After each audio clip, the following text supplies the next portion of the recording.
o Espírito Santo me levou a Êxodo, aonde eu vou nessa noite ministrar o teu coração. E eu tenho certeza que o Espírito Santo vai falar para você. Queridos, quando nós que somos espirituais, uma palavra do Senhor diz: quem é do Espírito discerne as coisas do Espírito. Quando você vai assistir um filme, quando você vai assistir qualquer coisa, você já vê as coisas espirituais. Deus já fala com você. Quem é assim, queridos? E poucos espirituais, né? Nessas horas que a gente vê os irmãos, né? E aí, queridos, Deus começou a falar. Às vezes, muitas pessoas religiosas, né? Não, como é que Deus vai falar com você dessa forma? Queridos, Deus, quando Ele manda, até o diabo obedece. Então, através desse desenho, o Espírito Santo falou comigo profundamente e me levou às Escrituras. E eu quero que você abra comigo a palavra do Senhor no livro de Êxodo, capítulo 38. Êxodo, capítulo 38. Nós vamos falar sobre a bacia de bronze, a pia de bronze, que é a mesma coisa, a bacia dos espelhos. Êxodo, capítulo 38. Aleluia. Quantos encontraram? Amém? A palavra do Senhor diz em Êxodo, capítulo 38, a partir do versículo 8, diz: fez também a bacia de bronze, com o seu suporte de bronze, dos espelhos das mulheres que se reuniam para ministrar à porta da tenda do encontro. Eu tenho aqui, queridos, uma Bíblia, que é uma Bíblia contextual, né? Ela tem uma textualidade, um contexto do original, do hebraico, do grego. E eu fui olhar como estava escrito aqui nesse original. E a palavra do Senhor diz assim, no versículo 8, diz: fez a bacia de bronze e a sua base de bronze, com os espelhos das mulheres que jejuavam, as quais jejuaram na porta da tenda da reunião, num dia em que a fixou. Nós estamos lendo o mesmo texto, mas nós estamos vendo com uma profundidade, detalhes que farão a diferença e vão ministrar ao nosso coração. Só que para nós entendermos essa palavra, eu preciso contar algo para você resumidamente. Mas se você é aluno da escola de fundamentos, cadê os alunos da escola de fundamentos? Glória a Deus. Você que vai para o nível 2, você vai ter uma aula preciosa com a pastora Andresa. E você vai aprender sobre o tabernáculo. Você vai aprender o significado de cada utensílio que ali está, e o que aponta para Jesus e para a volta de Jesus. Amém, queridos? Então coloca para mim ali aquela imagem. Aleluia, para nós entendermos algo. Queridos, antes de Jesus, no Antigo Testamento, Moisés, ele foi levantado para ser o líder do povo de Israel. E Deus falou com Moisés e o orientou, logo após eles saírem do Egito, estando eles ali no deserto, com destino à terra prometida. Deus ordenou e orientou Moisés a construir um tabernáculo. E nesse tabernáculo, como vocês podem ver, aqui a gente está vendo apenas uma visão específica. A gente não está vendo ele na totalidade. Amém? Para que vocês possam entender aonde eu quero chegar. E Deus orientou Moisés a construir esse templo porque ele queria ser adorado. Deus queria ser adorado pelo povo. Deus queria ser entronizado pelo povo. Ele disse: olha, no deserto eu quero que vocês construam um tabernáculo. E ali Deus pediu para que Moisés escolhesse um homem, um artesão. O nome dele era Bezalel. Um artesão muito excelente em tudo aquilo que ele fazia. Bezalel, ele pegava metais preciosos e transformava em utensílios preciosos. Ele era um excelente artista. E Deus separou Bezalel para construir cada peça cada utensílio que deveria conter nesse tabernáculo. E um desses utensílios, que hoje eu vou falar especificamente dele, não tem como falar de tudo, tá? Nós vamos falar sobre a bacia de bronze. E essa bacia de bronze, queridos, como vocês estão observando aqui na gravura, ela ficava aqui no meio. Todos vocês conseguem ver? Esse utensílio que está aqui no meio, ele ficava entre o altar do holocausto, esse lugar aqui à sua esquerda, e entre o tabernáculo, o templo, aonde ali dentro, no Santo dos Santos, estava a Arca da Aliança, a Arca do Concerto, que representava a presença de Deus. Então é preciso que você entenda isso, para você entender a palavra, porque só quem podia entrar dentro do tabernáculo eram os sacerdotes, os representantes de Deus na terra. Os sacerdotes eram os únicos que poderiam entrar dentro desse tabernáculo, e ali eles ministravam, ali eles adoravam ao Senhor, e ali também, eles como representantes do seu povo, eles ofereciam holocausto a serem queimados, representando o arrependimento do povo. Então como é que eles faziam? Eles pegavam animais, e esses animais, eles eram sacrificados no altar do holocausto. E ali os animais eram colocados e representava todo o povo, os pecados dos povos que estavam ali. E ali, esses animais eram mortos, aspergiam sangue ali em volta, o fogo vinha e consumia aquele holocausto e ficava cinzas. Você concorda comigo que nesse altar do holocausto era um lugar sujo? Amém? O altar do holocausto era um lugar sujo, era um lugar onde havia sangue, onde havia cinzas, era um lugar fétido, porque animais eram mortos naquele lugar. Só que logo após os sacerdotes apresentarem esses animais no holocausto do altar, logo após eles passavam para a próxima etapa, e aí é onde chega a bacia de bronze, chamada também de pia de bronze. A Bíblia não fala sobre o seu formato, se ela era redonda, se ela era quadrada, não fala sobre o seu tamanho, mas lá em 1 Reis, no capítulo 7, vai falar que essa bacia, ela foi parar no templo de Salomão. E lá no templo de Salomão, a palavra do Senhor diz que eles chamavam essa bacia de mar de bronze. E quando eles diziam mar de bronze, eles estavam se referindo que essa bacia era uma bacia grande. Nessa bacia, queridos, ali eles colocavam água. E essa água não estava ali por acaso, essa água tinha um propósito. Por quê? Quando os sacerdotes sacrificavam ali os animais, junto aos seus filhos, os filhos de Arão, os levitas, o que é que eles faziam? Eles chegavam ali naquela bacia e se lavavam.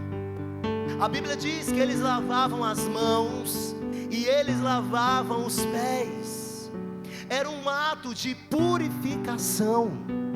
Eles estavam eliminando todas as sujeiras, todas as sujidades, porque eles não poderiam entrar no tabernáculo imundos.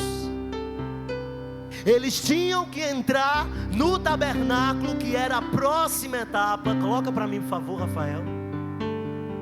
Eles só podiam entrar no tabernáculo se eles estivessem limpos. Amém, queridos? Vocês estão entendendo? Então, queridos, a bacia de bronze ou pia de bronze, ela era esse utensílio do tabernáculo e também do templo de Salomão em Jerusalém, que até hoje, dentro da cultura judaica, Se você for em Jerusalém, você vai ver samaritanos ainda com essas práticas, esses rituais de limpeza. Ali eles ainda apresentando o holocausto, e sempre vai haver um local onde eles vão se lavar, se purificar, para depois adorar ao Senhor. Então eu quero que você entenda que nós estamos falando de algo natural, de algo literal, mas de algo também espiritual. Nos dias de hoje, eu e você, nós não precisamos mais da bacia de bronze. Amém? Aqui na igreja não tem uma bacia para você chegar e você lavar as suas imundícias. Porque a bacia de bronze, ela era um utensílio que ela só era utilizada em momentos específicos. E todas as vezes quando eles estavam imundos, logo após o sacrifício, eles se lavavam, eles se purificavam. Mas eu preciso falar algo para você, que essa bacia dos espelhos, que essa bacia de bronze, ela está apontando para Cristo.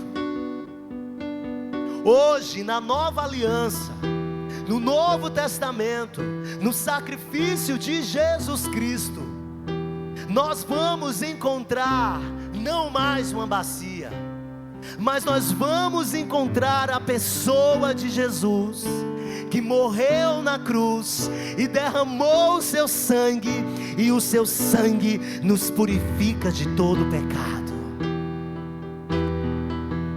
Nós não precisamos mais das águas da bacia, porque o sangue do Cordeiro, ele é suficiente para mim e para você. Aleluia. Toda glória a Jesus. Em Êxodo capítulo 30, abra comigo Êxodo capítulo 30, nós vamos testificar o que eu estou falando para você. Êxodo capítulo 30, a partir do versículo 19.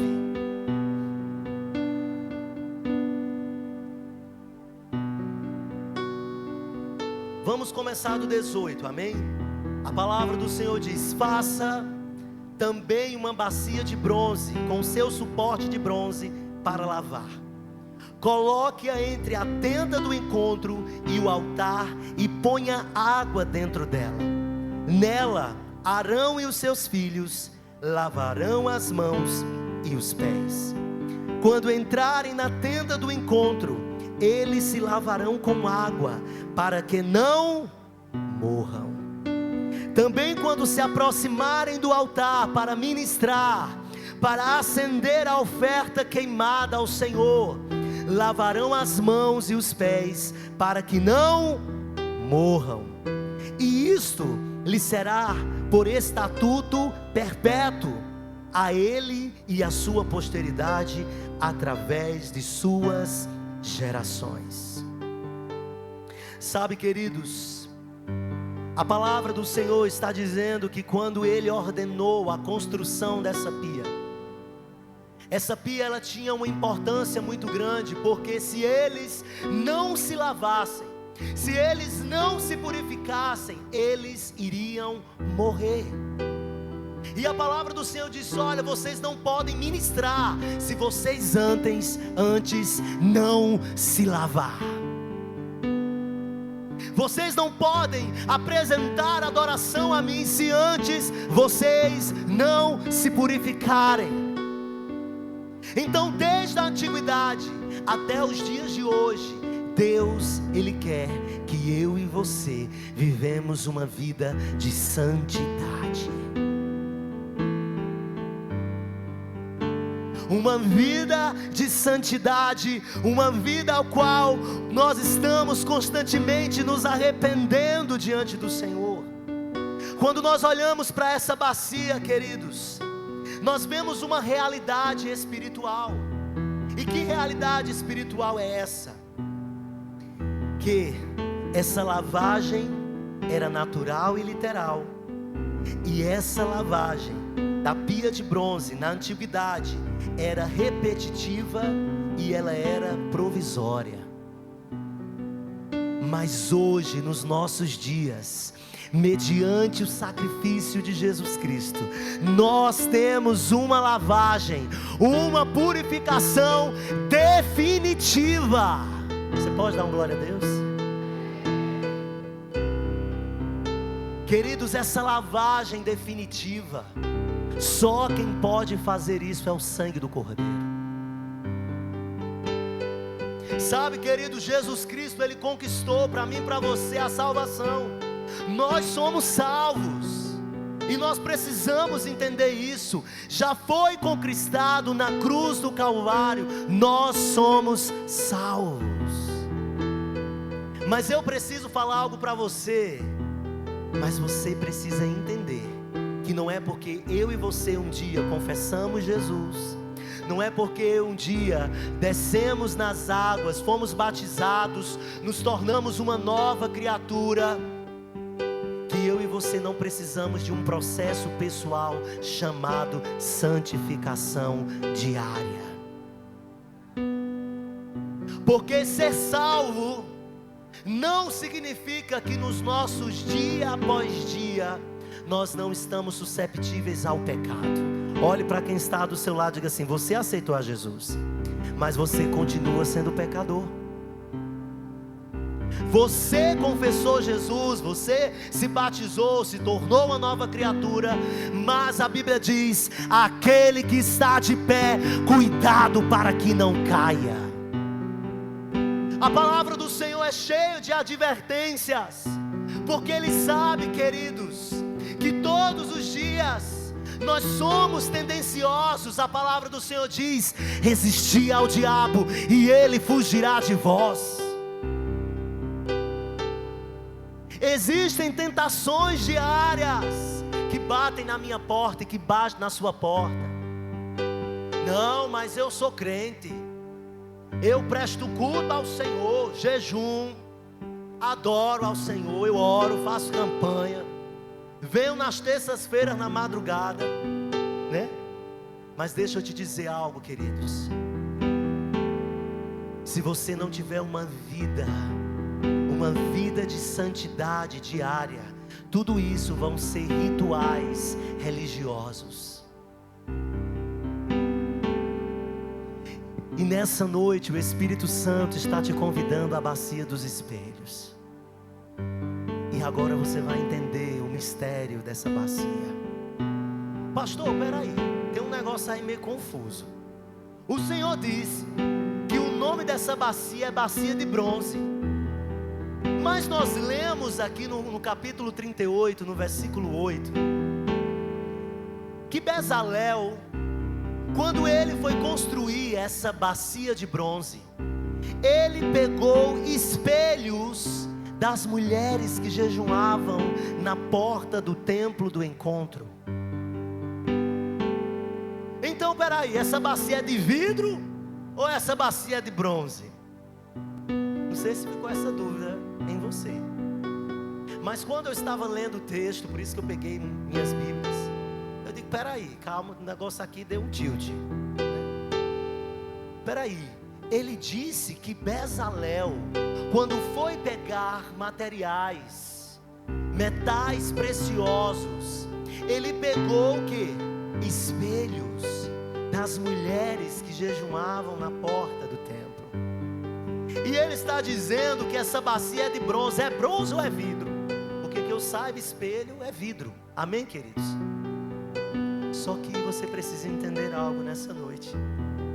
Naquela época não havia espelhos de vidro.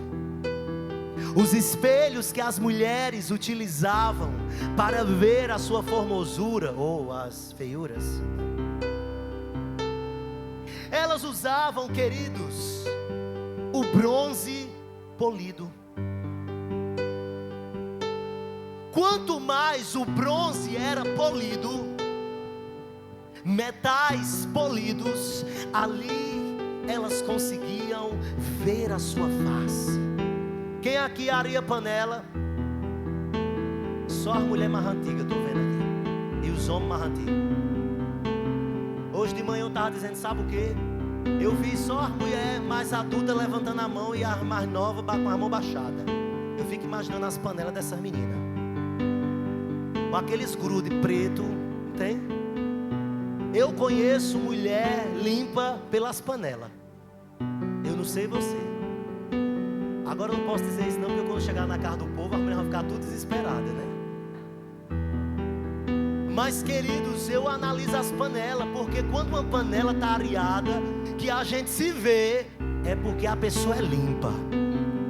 E a Bíblia está dizendo que Bezalel, quando ele foi procurar metais polidos, ele foi procurar das mulheres que jejuavam. Tem mistério aí. Queridos, Deus não queria qualquer coisa para os seus utensílios sagrados no seu tabernáculo. Quando Bezalel, um artesão, homem de Deus, ele não procurou de qualquer mulher. É de Deus, cura. Ele procurou de mulheres comprometidas com Deus. Aonde é que elas estavam? Na porta do templo do encontro. Elas ficavam na porta, jejuando, sacrificando, se consagrando. Eram mulheres comprometidas com o Senhor. Então quando Bezalel foi pegar metais preciosos para fazer a bacia de bronze, ele já sabia: eu vou pegar dessas mulheres, porque essas mulheres são cheias da unção. Então imagina aí, esses metais estão consagrados ao Senhor. Essas mulheres, elas tinham esses metais não para a sua vaidade, mas ela tinha esse bronze polido não para olhar para si mesmo, mas elas tinham esses metais com um propósito de devoção ao Senhor. Por isso que quando Bezalel chegou até elas, elas não mediram esforços, elas entregaram, porque aquilo não era tão precioso para elas do que estar na presença, na porta do templo do encontro.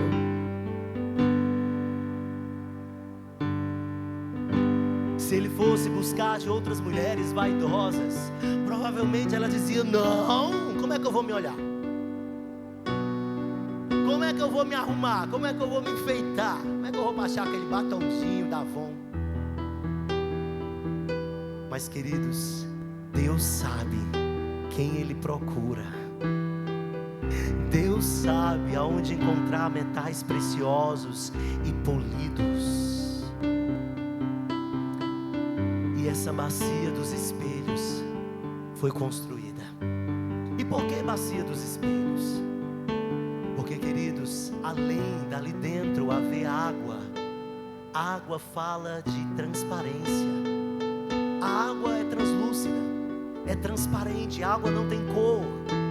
E é engraçado porque se você for para um rio, se você for para um lago, ali transparente, e se você olhar, você vai ver sua face. Essas águas são tão cristalinas que você consegue ver a sua imagem, o seu reflexo. E essa pia de bronze, direcionada por Deus, além dela ser feita de um bronze polido, que espelhava a face daqueles que olhavam e se lavavam, a água também que ali estava tinha um poder de refletir a imagem. Eu não sei se você está entendendo o mistério nessa noite do Espírito Santo, mas essa bacia, ela tinha um propósito.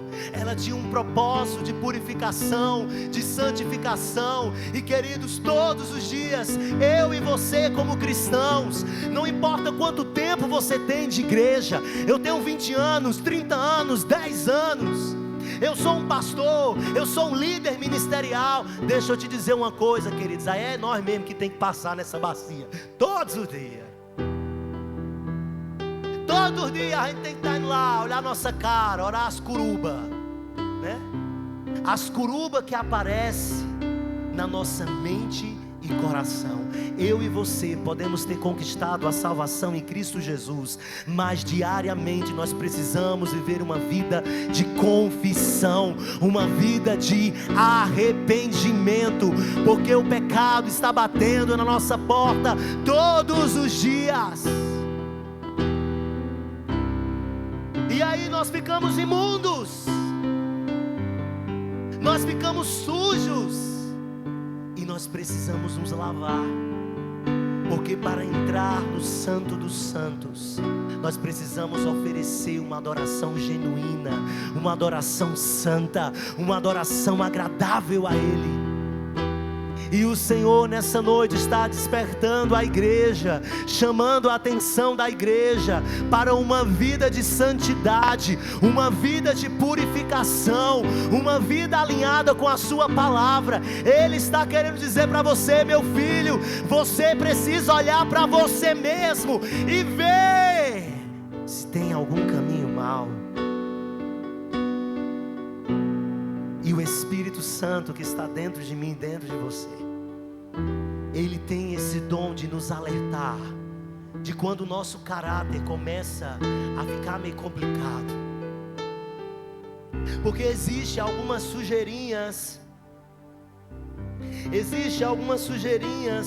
que vêm sobre as nossas vidas, mesmo nós sendo crentes, mesmo a gente sendo super crentes, mas nós precisamos olhar para nós mesmos e ver o que é que precisa melhorar, até nós atingirmos uma estatura de varão perfeito. Todos os dias eu e você precisa abrir mão, renunciar, remover de nós. Aí você pode ser uma pessoa que ora muito bem, você pode ser um daqueles que a palavra diz que a oração do justo faz muito efeito, mas você pode ter uma língua ferina, que se você morder sai veneno, e você tem a capacidade até de morrer. Sabe, queridos, todos nós precisamos passar pela bacia dos espelhos. Você pode ser um excelente pregador, você pode ter uma destreza, você pode ter uma habilidade, você pode ter uma unção, mas você é murmurador. A sua vida é reclamar, a sua vida é dizer que você não está gostando, que você não quer, que Deus precisa fazer mais, e você só vive essa vida de murmuração. Ei, você precisa passar na bacia dos espelhos.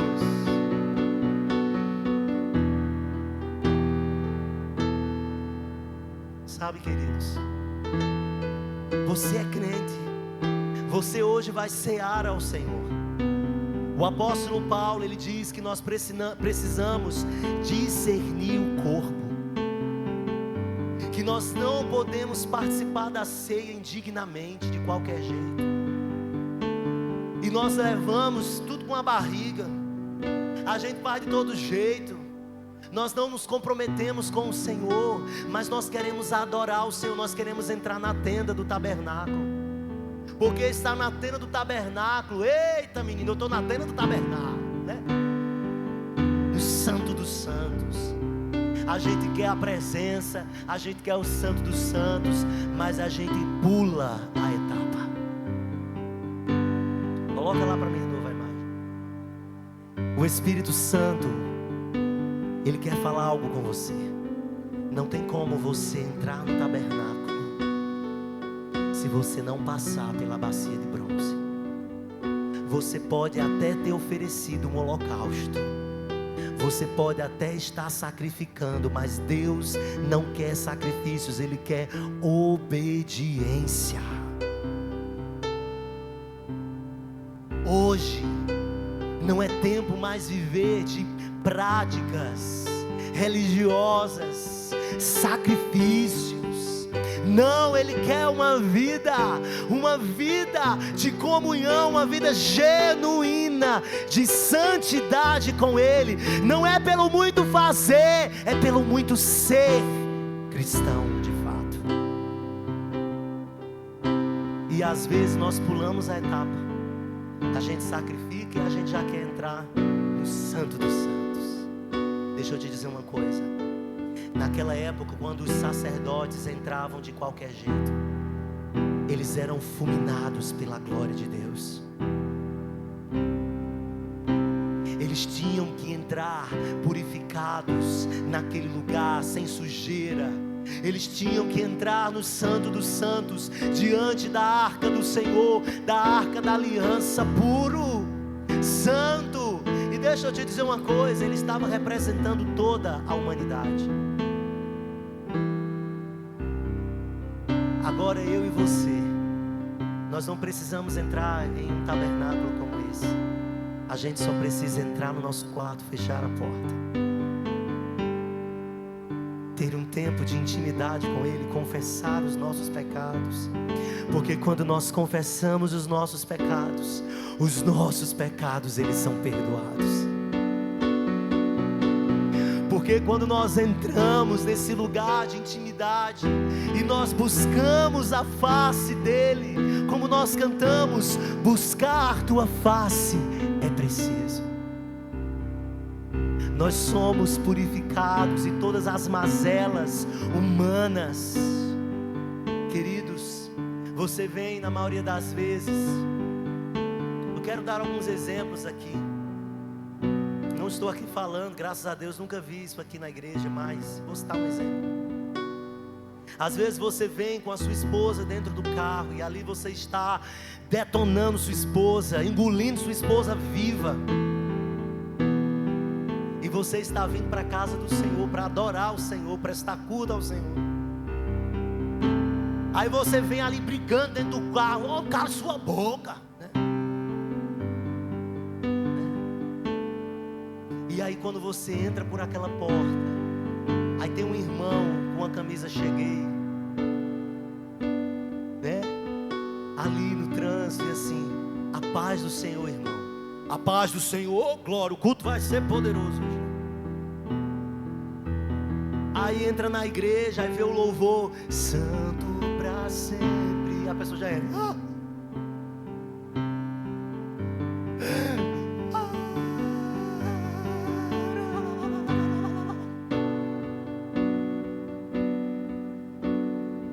e não passou pela bacia do espelho.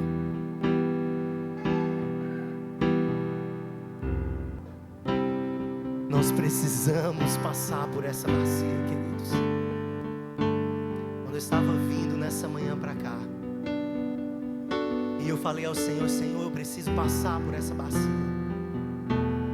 Não tem como, Senhor, ministrar essa palavra se eu não passar por essa bacia primeiro. Porque quando nós olhamos, a gente vê a nossa própria imagem.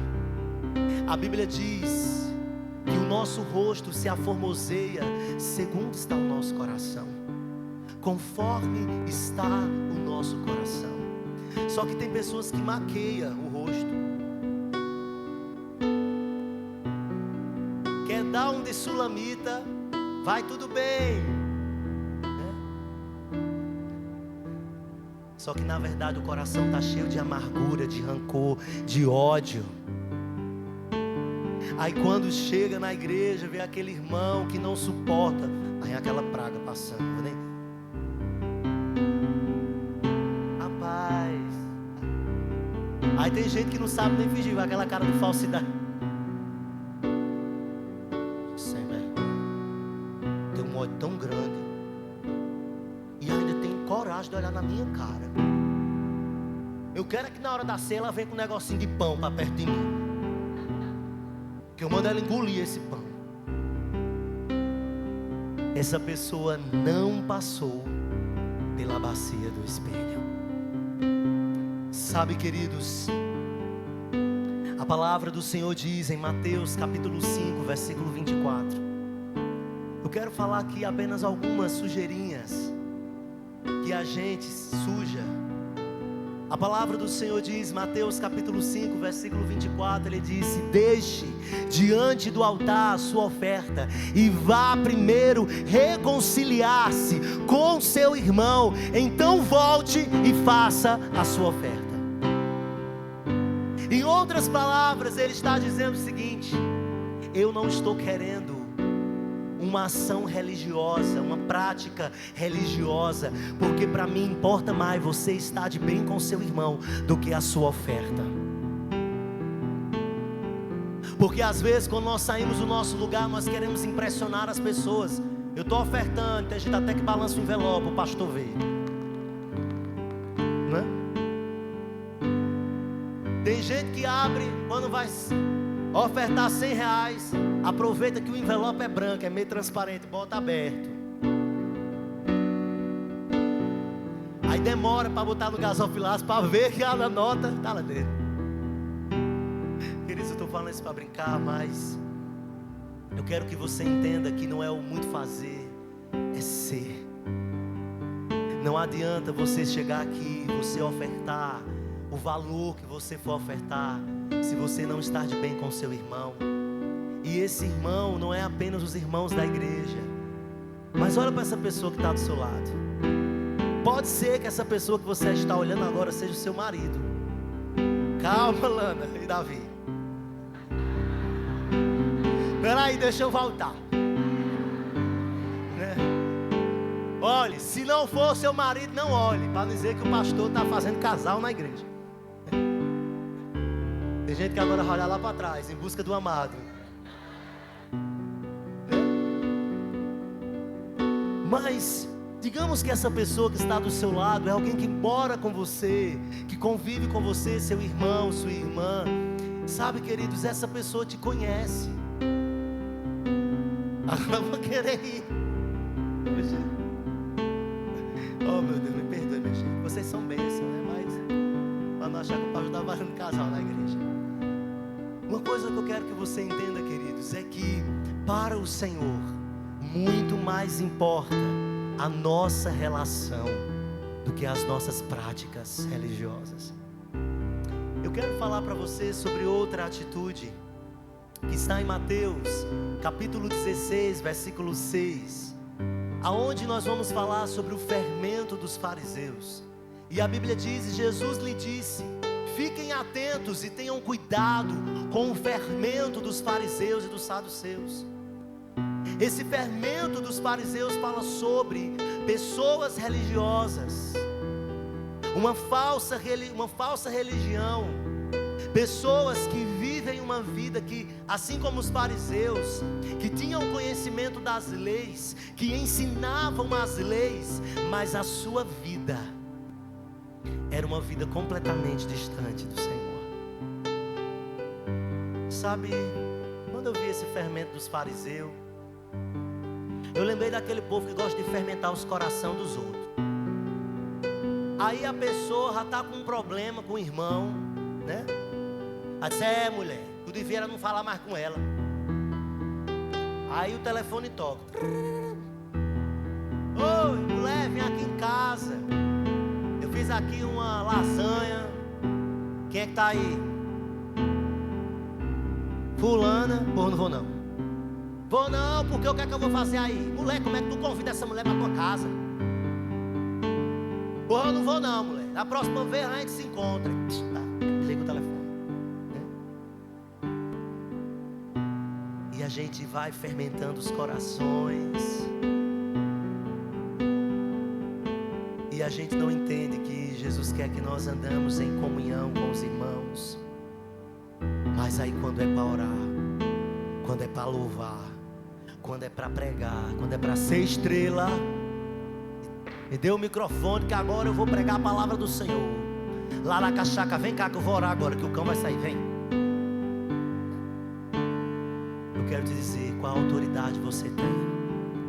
Deus não está preocupado com as suas habilidades. Deus não está preocupado com os seus dons. Deus, Ele se importa com corações genuínos, que ama o próximo, que tolera o próximo. Eu não estou dizendo que você precisa ser de volta o melhor amigo daquela pessoa, mas você precisa ter comunhão, você precisa perdoar. Nós precisamos perdoar uns aos outros. E quando nós passamos pela bacia dos espelhos, nós olhamos e a gente vê as falhas. Quantos aqui convivem com adolescentes? Levante sua mão. Quem tem um adolescente em casa? Jordão, não é para você essa, tá? Eu sei que você é um homem de Deus. Mas aí você vai concordar comigo que quando um adolescente vai tirar uma foto, principalmente atualmente, vai tirar uma foto do adolescente, aí primeiro tem adolescente que nem quer aparecer na foto, porque nem gosta de foto, porque se acha feio.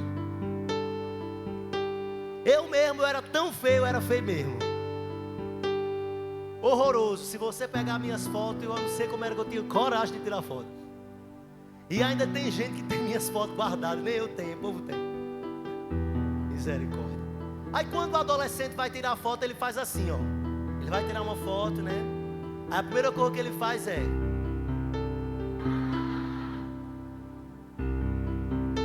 Aí quando ele não bota a mão na cara, ele faz assim, ó. Ou então ele diz assim, não tira minha testa, só aqui por favor.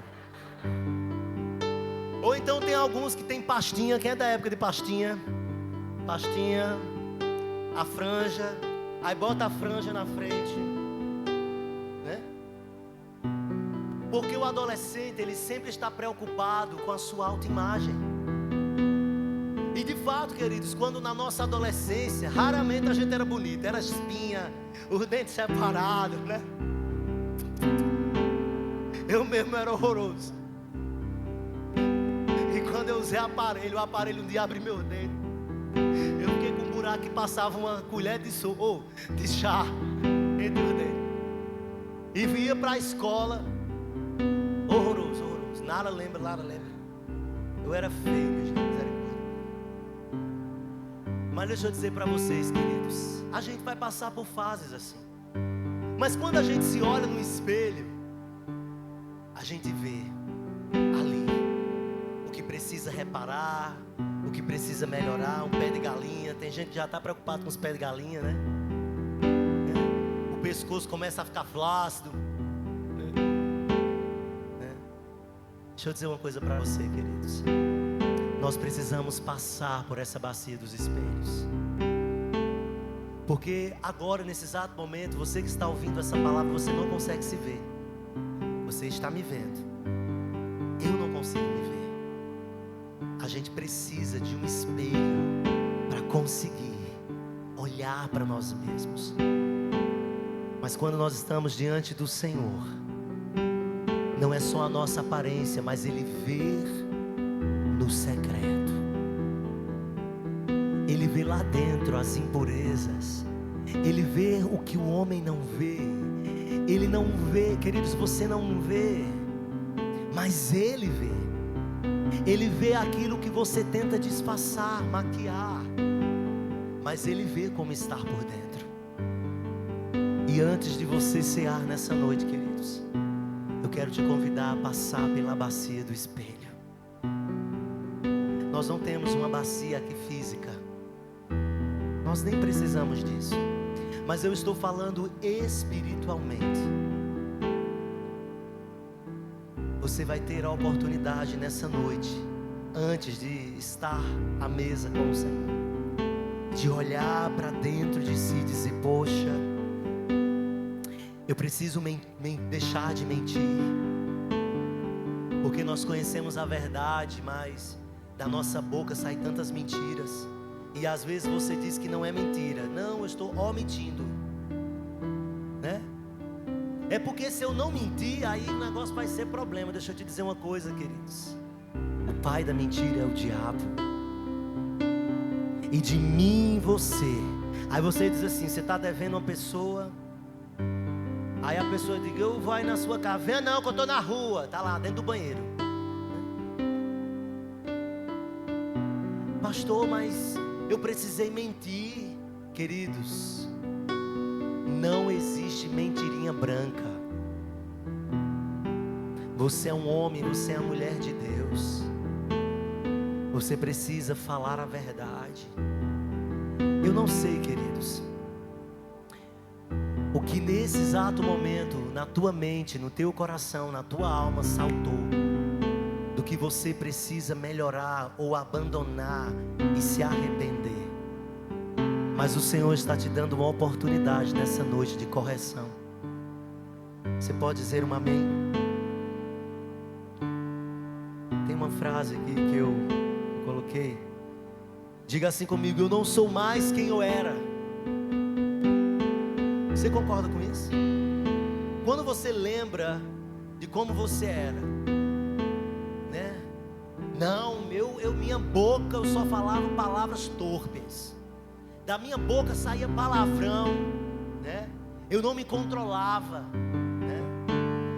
Todo mundo que apareceu já queria matar, já queria puxar os cabelos. Eu me lembro que teve uma vez que teve uma ovelha minha, hoje ela não está mais com a gente, porque ela está morando agora em Araguaína, Bárbara. E quando eu conheci Bárbara no colégio, eu puxei os cabelos de Bárbara. Ela falou mal da minha irmã, que a bichinha era ruim na época, viu? Aí tá aqui eu louvando a Deus, de repente, quando eu abro os olhos, quem tá lá embaixo? Bárbara. O Espírito Santo falou assim: tu se lembra o que tu chamou ela? Eu chamei um palavrão com ela na época. Acho que eu tinha uns 11 anos, 12 anos. Que tu puxou o cabelo dela. Aí eu, né, quando fui me apresentar para ela como pastor da igreja, aí eu bem... Tá lembrado de mim? Oh, lembrado. Eu digo: eu sou irmão de Ananda. Ah, lá no Batista, tô lembrado. E eu achando que ela, né, ia falar alguma coisa, e eu esperando ela dar alguma coisa assim para me dizer: tá lembrado, então eu vou pedir perdão. Aí o Espírito Santo assim: peça perdão. Aí eu fiquei: meu Deus, mas eu era criança. O Espírito Santo: peça perdão. Aí eu disse: olha, não sei se você se lembra, mas uma vez você brigou com minha irmã e eu chamei você de palavrão, puxei teu cabelo. Você não estava nem lembrada disso, pastor. Eu não estava nem lembrado. Quem conhece Bárbara, Bárbara é assim, né? Pois agora o Espírito Santo está lembrando. Eu quero lhe pedir perdão para isso. Queridos, eu me tornei o pastor dela. Nós não sabemos o dia de amanhã. Às vezes a gente acha aquelas pessoas que a gente não tratou, não corrigiu, elas vão ficar num passado, um mar do esquecimento. Ei, cuidado, viu? Que uma vez eu estava viajando e encontrei uma pessoa que eu tinha ódio, e a pessoa estava na cidade que eu estava. Eu digo: essa praga está até aqui. Veio de Juazeiro para cá, não acreditamos. Queridos, a gente não se esconde. E foi na África, viu, que eu vi. E em outro continente. Deixa eu dizer uma coisa para você, queridos. Nós precisamos estar com a nossa vida alinhada. Mesmo que essa pessoa não se lembre mais, mas você precisa ser livre, para que eu e você possa prestar um culto ao Senhor, que suba as narinas dele, ele cheire com um cheiro suave. Quando nós estamos vivendo uma vida de santidade, ele recebe o nosso culto com excelência. Você pode aplaudir Jesus? Diga comigo: eu não sou mais quem eu era, mas eu ainda não sou quem Deus me fez para ser. Queridos, é uma mudança diária. Todos os dias nós vamos alcançando a estatura de varão perfeito. Você pode aplaudir Jesus? A Ele a glória. Nessa noite, querido,